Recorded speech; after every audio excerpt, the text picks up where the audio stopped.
Hi there, it's Mark, and welcome to Book Ramble. And this one is about the Library of Babel.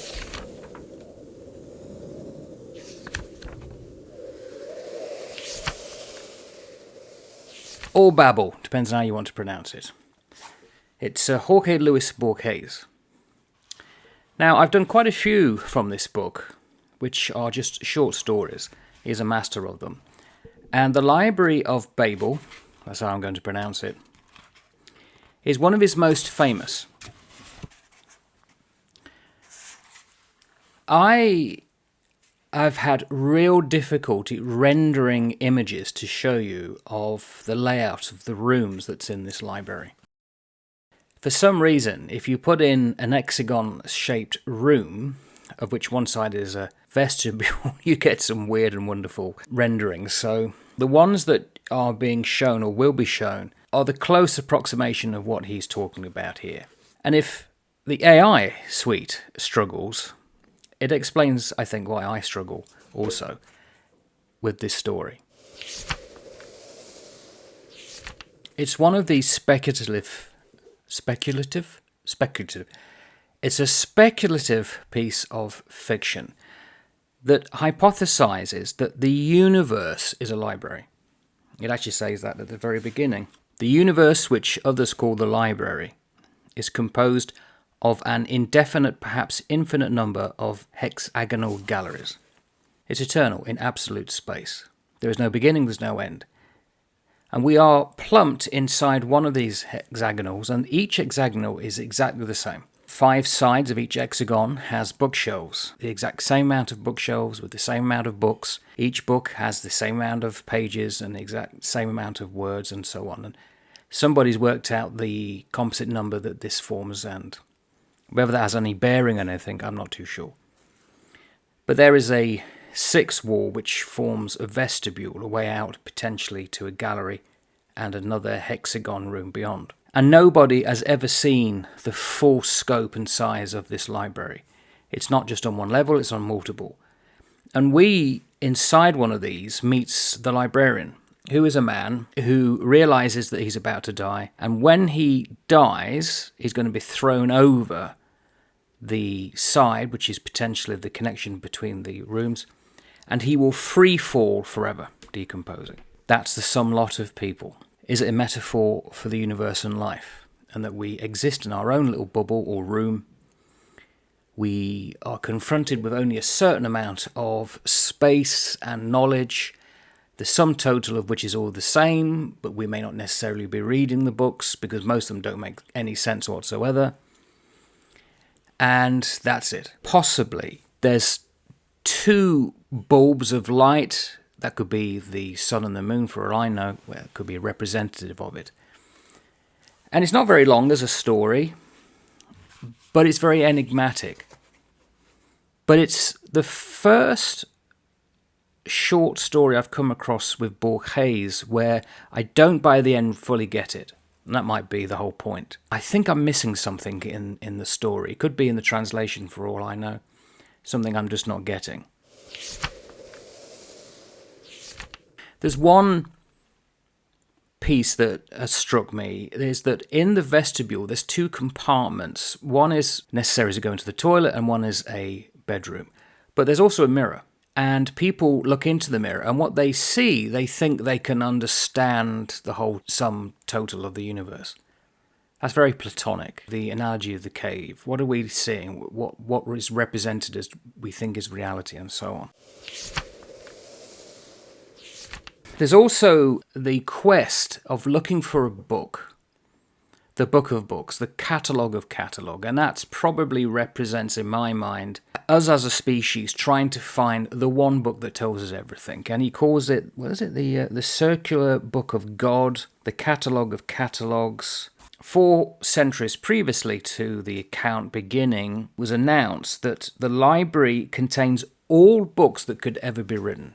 And that caused great joy. And ever since, people have been trying to find the answers because none of the books make sense. And for 4 centuries, people, whoever are the librarians, have been trying to find it. They actually give them a name called inquisitors. That tells you something.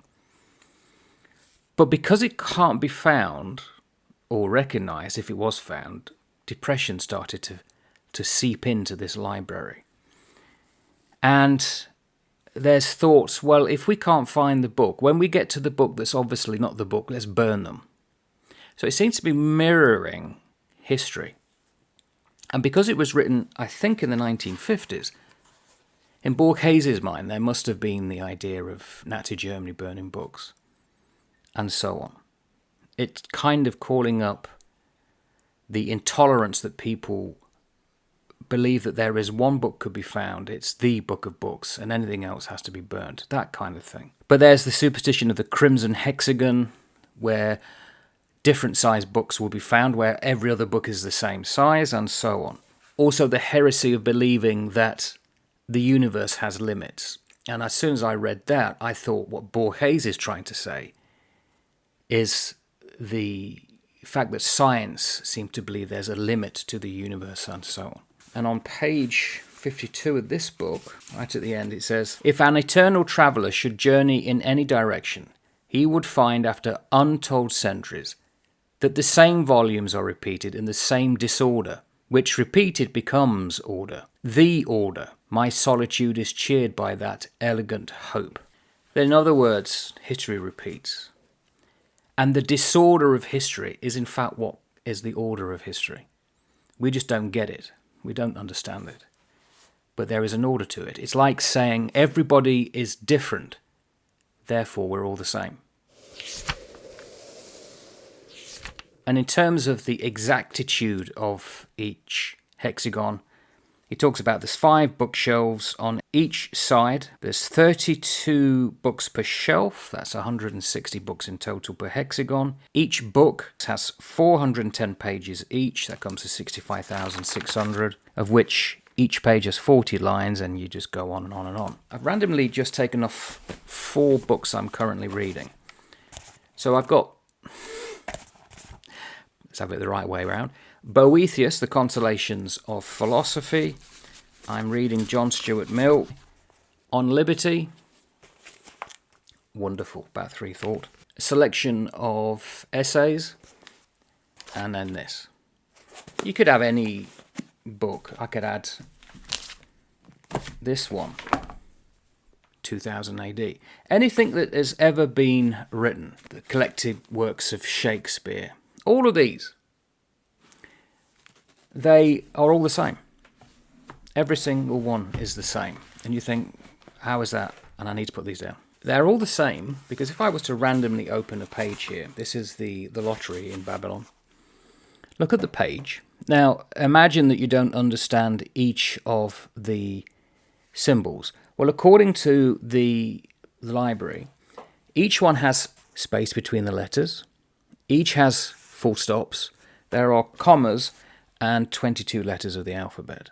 Well, of course, it's 26 in English. In Spanish, it's 27. Only Hebrew and the Phoenician alphabet have 22 letters. Now, Borges is very meticulous in what he does, so he must have known that. But it's interesting, that's what he says. 22 letters of the alphabet, space, period, and comma.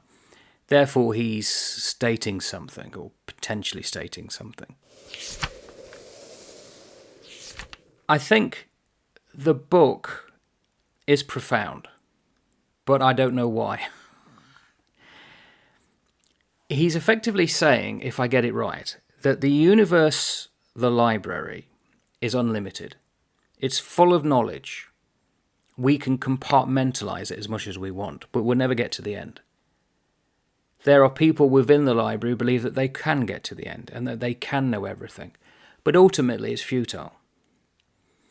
Because everything that is written is gobbledygook. Occasionally you may get in one book somewhere a line that makes sense.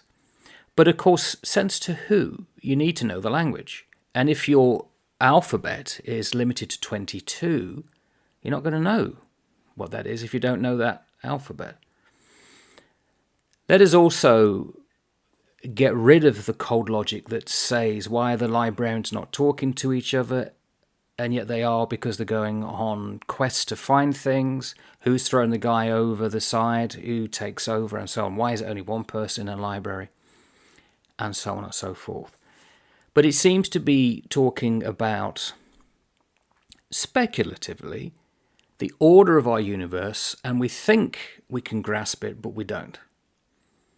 And therefore, it's pointless to try and control it, because we can't. Stay in your room and possibly enjoy life. I don't know. It doesn't say that.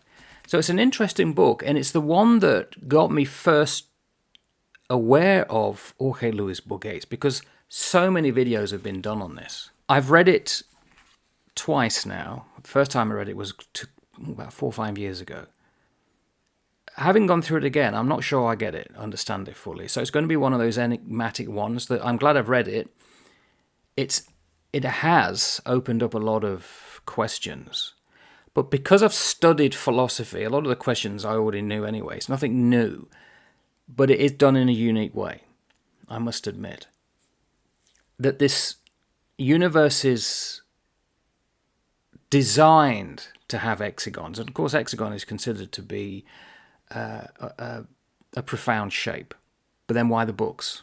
Why so many books that we can't understand? What's the point of that? So I can't say I fully understand what Borges is trying to say, but it's probably down on me to try and find out a bit more. And ultimately, let's be honest, it's like Tolkien said about Lord of the Rings. Don't try and read into it things that aren't there. There's no allegory, he said. It's just a story. This is just a story. But it makes you think. And I guess at the end of the day, that sets it apart from wallpaper. But I haven't come to a conclusion yet as to how to think about it. So there you go. Could be one for you. Ta-ta for now.